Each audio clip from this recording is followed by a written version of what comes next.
Let's look at a video together and learn about how to promote good posture with kids. I talk about how to encourage children to sit with the proper posture.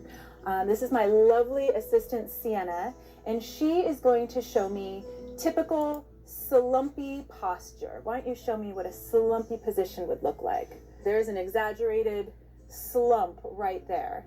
Now, notice her pelvis is rocked backward. She's practically sitting on her tailbone here. And if there was a desk in front of her, she could be leaning on that. So now what we're going to do in order to encourage her to sit on her sits bones is I'm going to ask her to lean all the way forward. Lean all the way forward. Good. Scoot your bottom all the way back into the chair. Good. So it's touching the back and sit up. Good. So, how do you think she would be sitting if there was a dog in the room? She would be bent over, slouched. Her shoulders would be rolled forward to pet and touch on the dog, to calm the dog, and all the stuff that they tell us to do to the dog. Also, her knees would either be pushed inwards or shoved outwards, messing up her posture. Now notice when she's properly on her sits bones, if I come up behind her and just give a little push, there's very little give to her body. Now, honey, can you go back into the slumpy position, please? Now, when they're in a C curve position with the spine here. Notice something here. The head forward thing is happening. And I'm going to point this out in my other videos too. Head forward leads to some terrible health problems.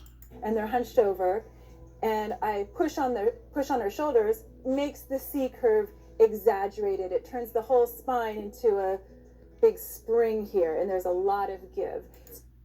You might also notice something too. It makes her body unstable. So if she had this head forward posture and she was hooked up to a dog on a leash, she would fall over a lot easier. And parents do that a lot. They give their kid a dog on a leash, and then the kid automatically will have this head forward posture. No matter how good their posture is back here, your child has to have head forward posture to look down at the dog, which exaggerates the C curve like she's talking about and makes you more unstable. It makes you more likely to fall forward and get hurt and damage your posture even more. Let's do proper position again. So you can just come up behind your children. You don't even have to say anything. Just give them a little push, just a little test to see if they're collapsing as a result. And how many dog owning parents, especially the ones that run these YouTube channels with millions of viewers, how many of them do these type of videos too? They don't. They're too busy running around, playing simp games with their little husky dogs, kicking their kids out of their bed so the husky dog can play in the bed, or making kids sit on couches in weird ways so that the husky dogs can get up on the couch. They're not doing this type of stuff. Or if they're staying strong. If you're just introducing posture training to your child, you don't want to bombard them with too much information. Just getting them to sit on their sits bones is a good first step because... Yeah, and if there's a dog in the room, where are the kids going to be sitting? They're going to be sitting on the edge of the chair, bent over to piddle fart around and play little games with the dog. Give the dog this toy, take the chewy away from the dog. Do this because mommy said to do this. They're going to be doing all types of engagement things with the dog as the dog bebops around the room. Then it's going to allow them to naturally stack the spine up. Once they get used to that position, then we can focus on two additional things. One is doing those little shoulder rolls. You want to make sure that after they do a roll the shoulders back, and relax. It's very hard to roll your shoulders back when you're constantly having to reach forward to either knock a dog away from you.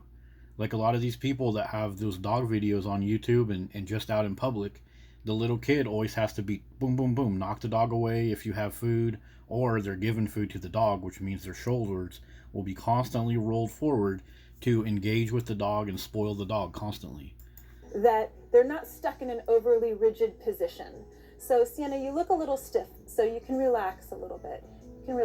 Yeah, good posture is supposed to be comfortable. So the other thing to look at is the legs. Are her legs rolled in.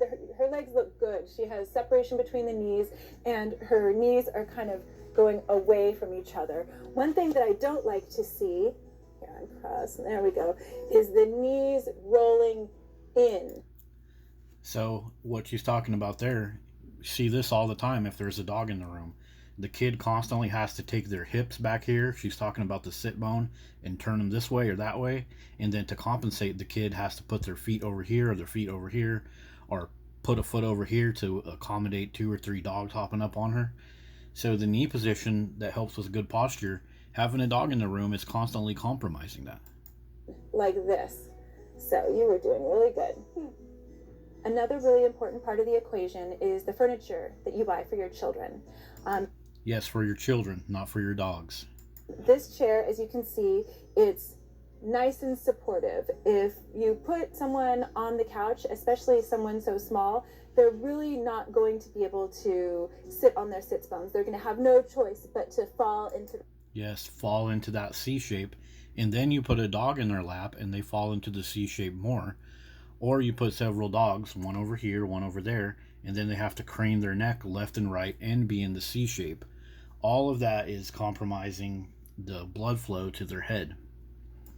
That C-shaped position. One of the most important things that you can do is to really avoid nagging your children. You don't want to bombard them with too much information, and you don't want to hit it too hard. You want it to be fun, and you want it to be something that they buy into. Yeah, and if you have a dog in the room that's constantly making your kid have bad posture, you're going to have to nag. You're going to have to be like, do this, do that, do it this way, do it this way. Like the series, the super popular series, It's Me or the Dog, that Elizabeth lady comes up, and she's constantly yelling at the kids to change the way that they act for the sake of the dog. And yeah, you can't be constantly nagging at your kid. This has to be kind of a natural habit that they form. And they can't form that habit when there's undisciplined dog bebopping all around in the freaking house. So here's like an example from, modern culture. The kid on the couch, but then what happens if there's a dog in his lap and a dog over here, a dog over here? All of those little things, those little cues that she was talking about, they're not going to exist for that little kid because of the dog. So what are some other effects of bad posture? Let's just look at this right here. Constipation, incontinence, and heartburn. Alright. So what is something that people buy all the time? Check this out. Kids Pepto, kids stomach repair, more kids stomach relief. Look at all the stuff that people buy for their kids.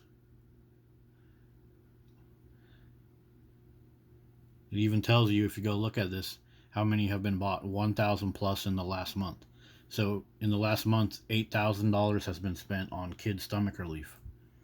Now I'm sure they're probably also not eating good food and stuff like that, but then you're putting them on the couch, having them all bent over in the C shape to pet dogs all day. Well, that's not going to help their stomach at all. So that has been a look at good posture and kids. Nowhere in this video, nowhere in any of the write-ups about good posture, do anybody, any doctors, any professional people say, grab your kid, hook a leash to them, and allow that dog to pull them all over the place. The presence of dogs is poor for our posture, and it can long-term create head-forward posture. And head-forward posture can cause diabetes, it can cause Parkinson's, it can be part of Alzheimer's disease. So this isn't just like, kids are resilient, allow dogs to knock them all over the place. It's way deeper than that, and the presence of dogs is not a part of good posture for kids.